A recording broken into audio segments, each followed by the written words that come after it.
It's Tuesday, 21st of January. Dawn. It's minus 23 degrees Celsius, which means minus 7 Fahrenheit. Every day begins with walking the dog. I do appreciate these. Oh, look, the moon. I do appreciate these mornings where it's getting lighter and I need the headlamp. I'm getting out of the door a little late this morning. So, walk the dog, check the wood boiler, grab a cup of coffee, make sure the livestock's okay. Coffee's brewing now. That's the first thing that happens is put the coffee on. Pup isn't going to want to be out here long because you can already see she thinks it's way too cold, and I agree with her. Come on, bun. Come on, Pup, go potty. I know, your poor little paws. All right, I'll check the boiler. Oh, good. Just every morning coming down here, especially when it's this cold, to check the boiler. If I don't hear it going, I'm nervous that it's fueled out, which means there is no heat production, and it's getting colder, but I see we're up, coming down from operating temperature. I think I had this set at 175. We still have a bed of coals, so I'm going to shake this down. There's nowhere to put you here, but you'll see. Here.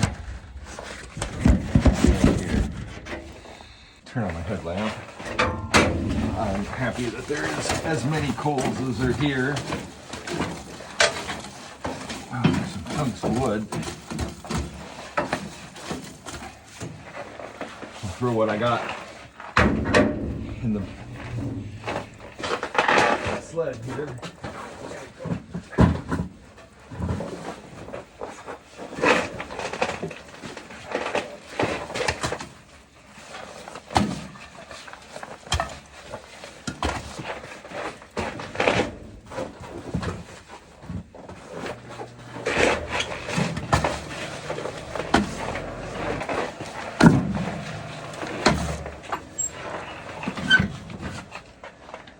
Just going to turn it on, off and on again, reset the timer, and I'll go get more wood in a minute. Before I get coffee and more wood, I'm going to mush down here to the barn and just poke my head in this open side and see how the cows are doing. Hi, sweeties. They look content. All right, we'll look in on the cows, but first I gotta go turn the coffee off. On the way to coffee, I decided I should just go ahead while I'm still dressed warm and I'm not too chilled, and have the thought to do it is to get the firewood, put it in the sled, and just top up the whole boiler, because that's the right thing to do. And the boiler at this time of year takes about 2 sleds of wood. Normally, if I had the chance, if it had been muddy and now it's snowy, I put the bag just outside the boiler. I wouldn't use the sled, but I couldn't do that because where these bags are, I can't get to the boiler that way. And the cows, the hay ring, and a big patch of mud or ice now is in the way coming up the hill the other way, so just sled it down. This whole area is being redeveloped, so it isn't going to be this way next winter. And I check the boiler about 4 times a day. First thing in the morning, last thing at night, sometimes after milking, and then by lunchtime. I've learned with this fine powdery snow to use 2 bags. Use the bag itself and then put a bag over the top of it and weight it down. That helps the wood inside from being too snowy. I'll run this down to the boiler and throw some in and then get coffee.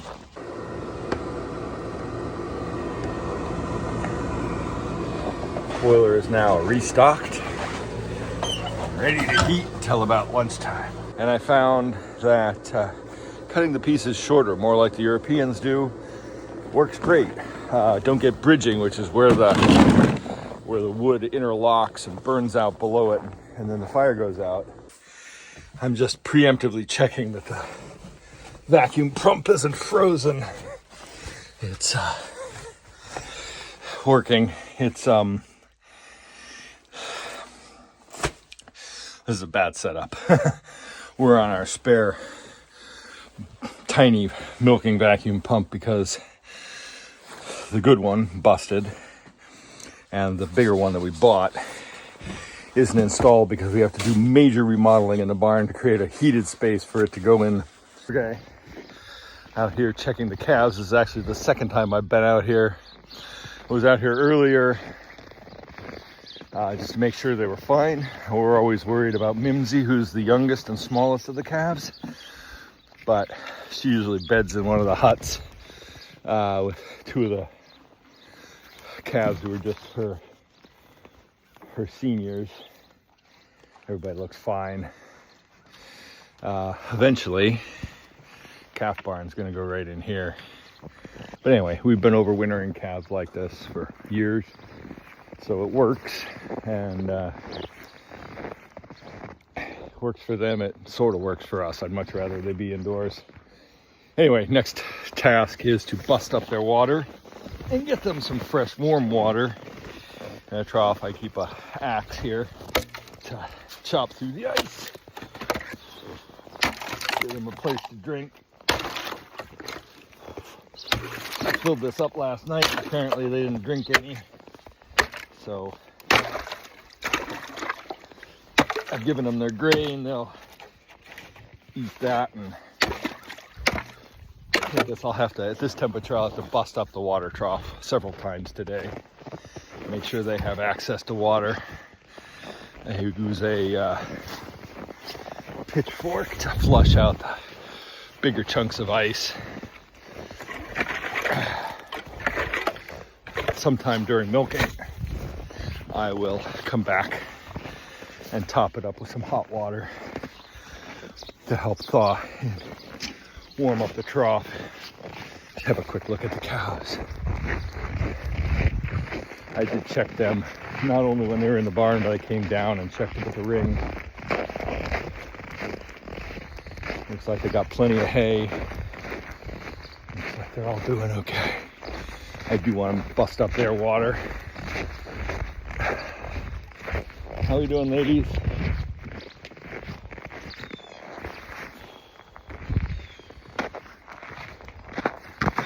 Yeah, make sure I don't trip over frozen manure.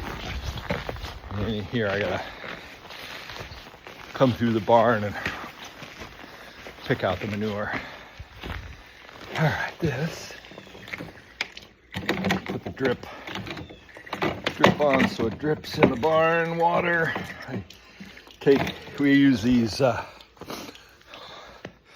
thermo things. They turn off at 37 degrees and they open up and drip, except these are broken, so they're more like stream, but keeps the water flowing to the trough. I take it out at night so that the troughs don't overflow. Oh, I gotta go get something heavy to bust up. This plastic shovel isn't gonna do it. And yeah, I gotta, maybe this fork handle will work. Anyway, the drip keeps the hose from freezing. But I do pull it out at night because I don't want the trough to overfill and flood the barn. If they don't drink at night, yikes. Wow.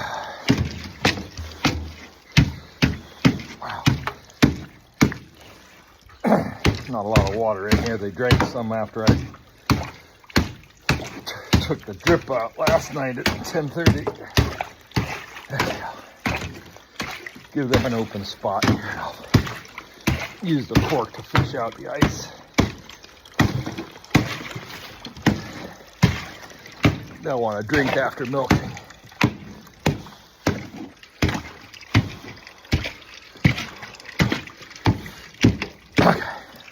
Gonna need two hands for the next part.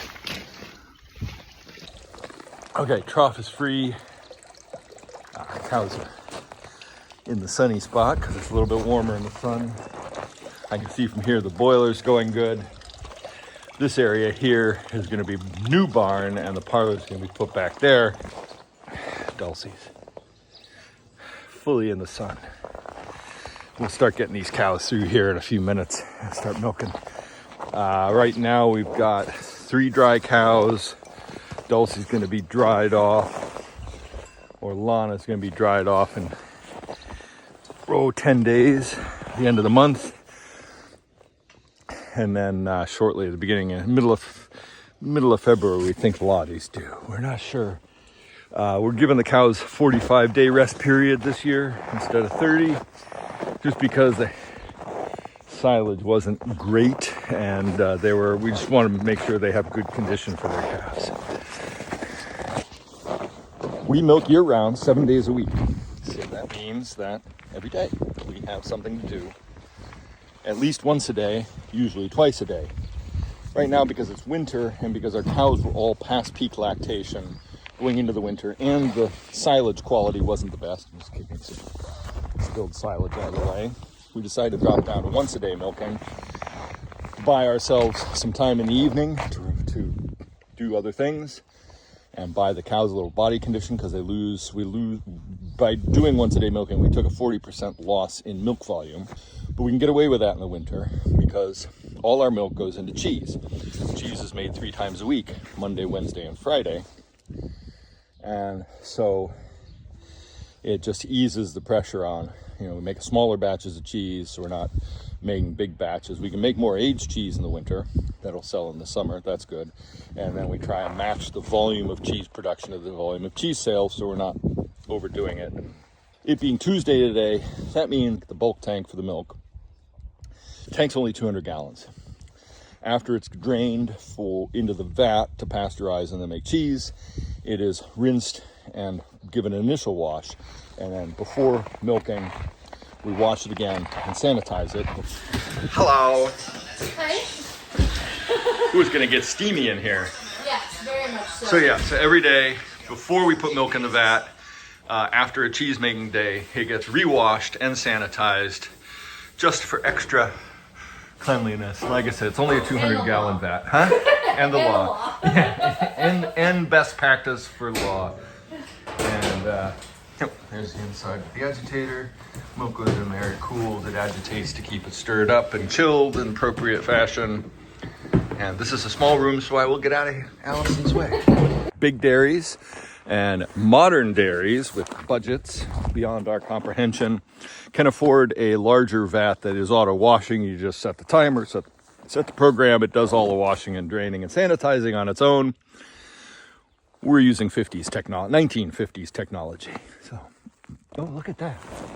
I just noticed the wind-swept ridge of snow on the roof, and that's what I was saying yesterday. This snow is really weird. As cold as it is, it's very sticky. So it's staying on these southern face slopes. We're gonna watch and not stand where that'll slide off on us. I've hiked down a bag of food to the pigs, just making sure that their electric fence is clear of snow and anything they shoved over it. Just checking them out. They seem to be doing fine at this temperature. They usually do. This is the second year we've had them in an enclosure here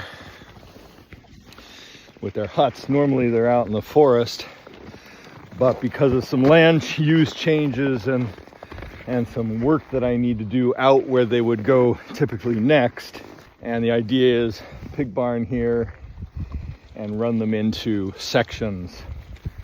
There's still a section there that needs cleared that is overgrown, a lot of invasive species. So the goal is this spring to get them out into a new area. They do thrive in the forest, especially in the winter. They do great. It's just now that we've reclaimed the land out here on both sides and over there, and they're totally cleared out the section on the other side of the pond, which is getting turned into, we're going to take out the dead trees and move the piles of stone and make it so the cows can have another silvopasture there. Where I don't want the pigs to damage the area where the cows are grazing. I need to finish some fencing here, and then we'd be able to walk them down, because there's also on the other side of the bridge, there's an oak forest that they could easily graze in the fall and eat the acorns. It's just coordinating all the different elements. All right, pigs are fed. I'm going to shuttle water to them while Allison finishes cleaning the vat. Okay, back down with pig water. I'm just carrying the empty buckets back up the hill down here, but I firmly believe that they need water throughout winter. I know there are some pasture pig farmers and some farmers who say, yeah, they can eat snow.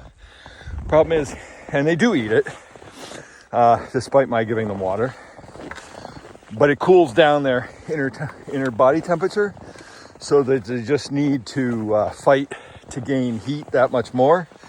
And so I find that making sure they have access to water, at least enough so they can drink while they're eating, then it conserves feed and they tend to grow better and they don't eat as much snow. So yeah, hiking water down to them in weather like this is a pain, but absolutely vital. We do bring them away from the cheese making, but at this temperature for these deepest cold period of the winter, it goes into an underground storage, and then any excess that spills out in the spring along this field and goes to fertilize the field. So right now it's not easy to bring them away. As soon as things thaw out enough to be worth the bother of moving it, we'll move and we'll just feed it all out and they'll consume it. If whey is available, the pigs won't drink water. They'll only drink whey. Whey or milk, that's their favorite. Heifers are taken care of, pigs are taken care of, cows have food, just down to milking, which Allison has already started with Mabel. How's it going? I got it on. Woo! What do you think, Mabel?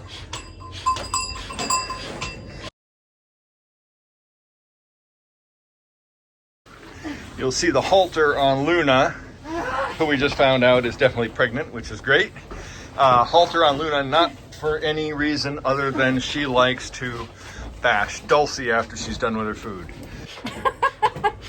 A well-insulated cow with an icicle. And a well-insulated dairy maid with no icicle. Is that still slow-mo or? No. Okay. So the reason we're milking her 2 teats at a time is that for whatever reason she's decided that having all 4 on, she kicks it off 30 times. Doing it 2 at a time, she doesn't kick it off. So takes a little bit more time, but the milk stays clean. Imagine how much warmer 2 layers of nitrile gloves keep your hands. Does help. Unless you have incredibly sweaty paws. Well, my gloves that I love for working with chores are great because they're 100% waterproof. But when it's cold like this, the coating gets totally stiff and I can't put my fingers in.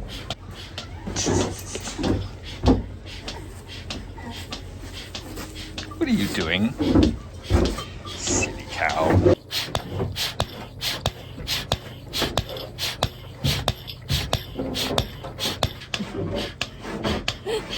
Are you frozen again? The key to milking in this frigid weather is to not hold on to the metal part. If you have to milk awkwardly, either hold on to the plastic or hold on to the rubber part of the inflation.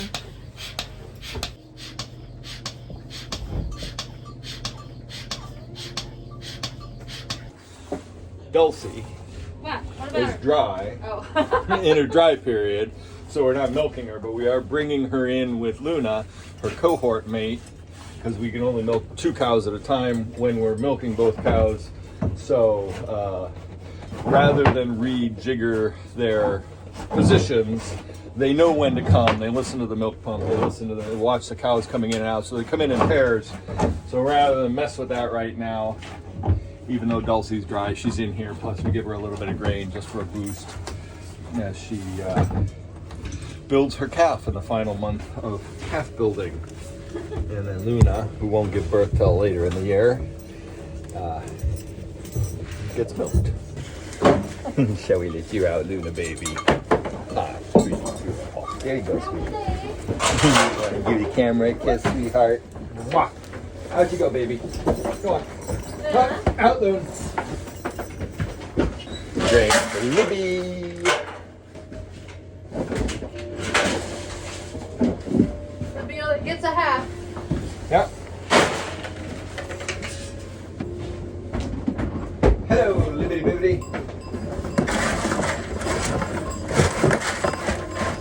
Now Libby will finish her food and go for Lana's if we don't put this on. And here we go. So Allison milks Lana, and Libby makes a pig of herself. I'm going to bring the milk from the first 3 cows up. 40 pounds of milk, so 5 gallons. Like I said, all our cows are in mid to late lactation. The fact that the final 2 cohorts are the mid lactation cows, and they produce quite a bit of milk themselves. We pass the milk to a milk filter, fish out any bits that might get in there. So it's a matter of tipping the bucket up and pouring it in.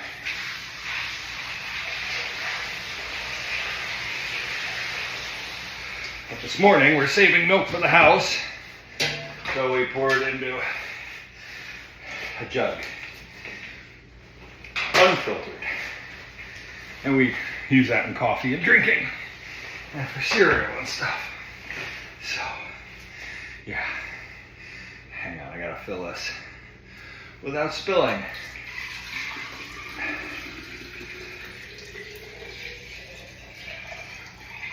Okay. That'll last a day and a half or so.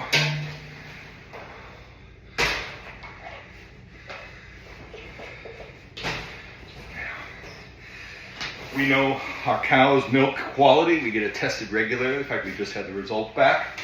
So I'm confident in drinking our own raw milk, but I wouldn't advocate it one way or the other for anybody else.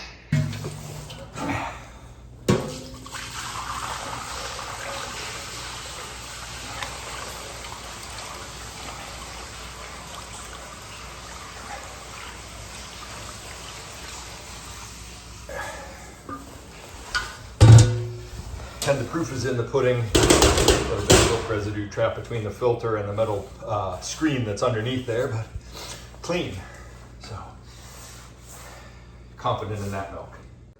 Eventually we'll get a new parlor built. It's only been in the plan for 4 years. And we'll have a pipeline system and we'll stop shuttling buckets back and forth.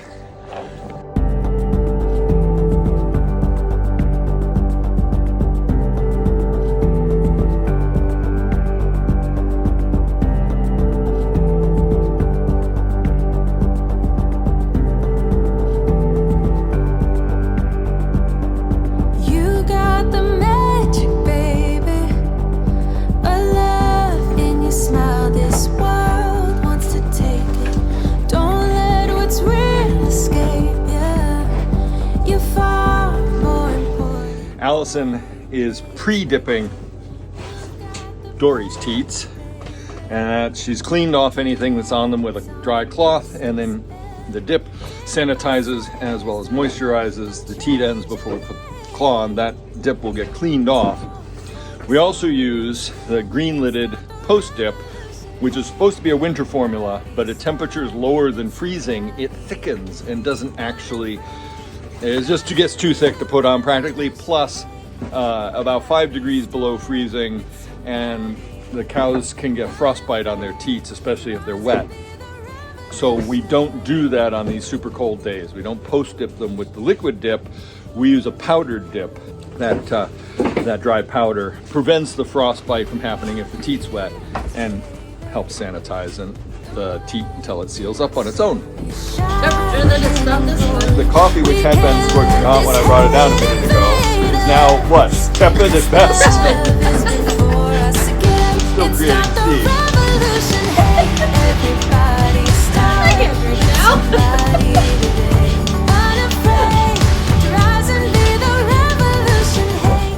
essential to keeping the pulsator from freezing in between cows is a rice-filled sock heated up in the microwave.